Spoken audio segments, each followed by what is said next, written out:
higher wages, but more out-migration rates, which sounds weird. I mean, why would they leave if things are better? Well, they leave, presumed because A, there are more now who are affected by economic conditions, and two, that may be an improvement in the wage, but there's still a big gap between the poor country and the rich country. Okay, so it moves to that point. Now, maybe all the forces that are shoving, we will get to them in a moment, that are shoving that immigration function out to the right, stop changing. The demographic forces have kind of played themselves out and so on. So you now move along that curve, stable curve. Still higher wage now, but if you're moving along that stable curve, as the wage goes up, fewer will be out migrating because conditions are improving at home, as long as that curve now is stable. And then finally, maybe the curve shifts backwards. And that would give you that inverted U, that life cycle you just saw. It's exactly what you would see in accounting for it. And now we've broken it down, as we always do in economics, movements along curves and shifts in curves. Supply and demand will take you so far, you know, you don't need all the rest, you know, that'll do the trick. So it's that kind of characterization that really works well when you're looking at immigration experience for any country at any time you care to look at. So the only task now is simply, okay, I got to write down some equations for this curve and what matters and shifting it and estimate that, and then do the econometrics and crank out the answers. Well, that's easy. It's just tedious. And besides, you can get some young, smarter person to do that for you, to do that analysis.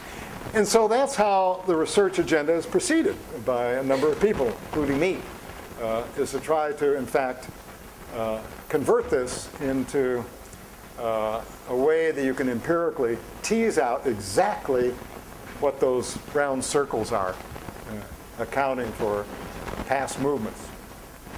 So, first question, what causes the outward shift in that EM curve? I talked about one, and that is a demographic transition and what it does to the numbers, that the relative share of the population that are in the young adult category. Okay, so to do that, maybe all you need to do is to look at the number of children whose survival rates have increased from 20 years ago, and then look 20 years in the future to get some notion of what its impact is on the number of people at risk, that is, number of young adults. Okay, that'll be one part of the story. And you know those numbers will go up, level off, and then drop over time. So the outward shift in EM will accelerate, slow down, and then stop, and then fall back, according to these demographic events. Second, you get initial early modern economic growth, which improves conditions in the sending economy. Maybe not as fast as we'd like, but it does improve it. That improves the income position for, we don't care about the rich in this story. Maybe I don't care about them at all, but that's politics. In this story, we don't care about the rich, and not part of the story. So it's those that are in the labor market with no skills or some level of education who are potential migrants. With wage growth, these individuals which are relatively poor the family finds some surplus left over to invest in various things. And one of the things they can invest in is to buy the ticket for the oldest son to send him to Chicago, to start the family migration experience working. So the wage growth initially unlocks the poverty chains that limit the out-migration initially. It makes other kinds of investment possible. education at home and all kinds of local migration and so on. But it also makes it more possible for outmigration to take place. So this is one reason why, perversely, the poorest countries who have the poorest individuals, which have the most to gain by migrating, are the least likely to move. Right? It's not because they're dumb or don't have the advantages. It's simply because they're constrained, poverty constrained. Third possibility, if you have a schooling revolution, a literacy revolution, as appeared throughout Asia in the 1950s and 1960s, so fast it began to catch up with American educational levels. It didn't eliminate the gap, but at least reduce the gap in education levels. Of course, it was only at the primary level, but still important. And that helped give potential immigrants more possibilities in the foreign labor markets that they were targeting. So we had better education and those skills.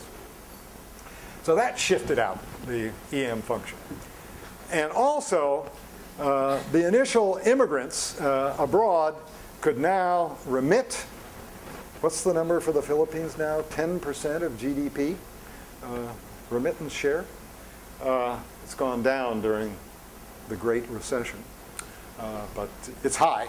Well, okay, the pioneer immigrants who were the first to go and go abroad now can be used as a device to release the poverty gap back home by remittances. And in the European case, in the 19th century, in fact, the next sibling in line was sent a steerage ticket. The ticket was bought by the pioneer immigrant in New York and then mailed to the sibling to use to make the passage. It was quite explicit in terms of the remittance target on it. Okay, so the bottom line when you do the econometrics that Tim Hatton and I have done is this. About half of those 60 million that leave Europe and go to the New World, about 30 of the 60, maybe more, of that is driven by these demographic forces, by the demographic transition taking place in Europe. Big number. Of course, there had to be an economic advantage to the move. Otherwise, the demographic forces wouldn't have mattered. So you had to have high-wage options abroad in the US and Canada, Australia, and so on and so forth. You had to have those high-wage options. But once they existed, then the demographic forces had a powerful impact. As I say, it's about maybe more than half of the observed migration. As the transition eased its course in the sending countries, so too did the outmigration ease as that immigration function shifted back in, causing the immigration rates to fall. So anyway, demography really mattered during that first age of migration, mass migration. About half the story is being driven by migration.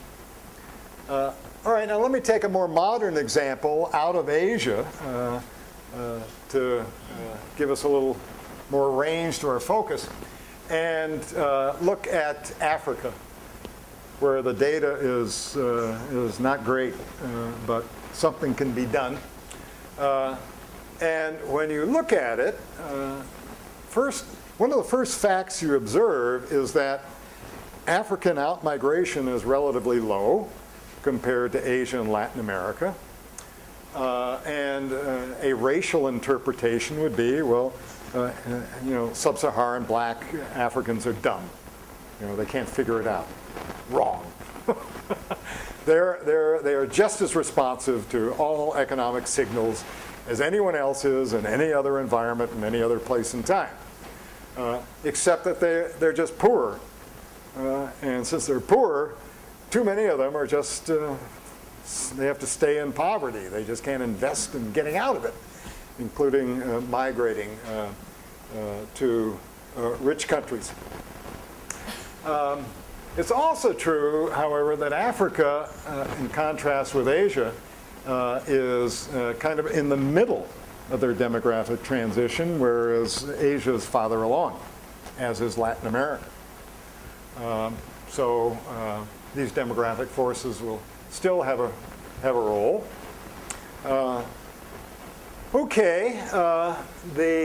It should be the impact on African outmigration, if everything else was the same, ought to be the impact of demography on African outmigration should be bigger than it was in Europe, where it accounted for half of the outmigration, simply because the demographic forces are bigger. In Africa, the demographic transition is more dramatic. The impact on the age structure is more dramatic than it was in Europe. It's also true that the gains to the migration are bigger facing sub-Saharan Africans than they were facing poor Europeans. The income gap is bigger today than it was 100 years ago involving Europe. So you would think it's bigger, but it's not. And it's not, we believe, simply because Africa is a lot poorer today than was most of the European countries sending out immigrants. Well, anyway, you can do the econometrics if you're not too squeamish about poor data. You can do the econometrics, and Tim Hatton and I did. And once again, the two most important influences are the gaps in income or wages and earnings between home and abroad, and the demographic forces. Repeating what we found, for the European outmigration. So, the demographic events matter for Africa. They're going to matter in their future, and they will especially matter for Africa because you have the direct and the indirect effects. The direct effects is there are just more young adults who will be influenced by the migration option as that adult share increases. Two, they will put a lot more pressure on the land. Africa is very agrarian. Conditions in rural areas really matter. And as these young adults come on board, they'll push down productivity, marginal productivities and opportunities in the countryside as a result. So both those two are working. It's also true that African economic growth has been lousy over decades since independence. They're called the lost decades, where political instability and civil war and strife and graft corruption and everything has just yielded very poor performance. Some bright exceptions like Botswana, but not a lot. A little more nowadays. We're getting a little more optimistic. But as long as Africa underperforms, then they will not be moving up that hump in that life cycle curve. They'll be stuck down in a lower part of it to maybe hold back the outmigration. So it depends, whether they do the double-digit thing or not. And the projected demographic changes by the UN are huge for Africa. So the color of migration is going to change. And in most parts of the world, who cares? In America, we don't have a great track record with regards to color, so I hope America is ready for this. Switching for Hispanic to African, we don't handle Hispanic migration very well in terms of assimilation. So we'll see how we do on that front. It'll be a challenge. Okay. So demography really will matter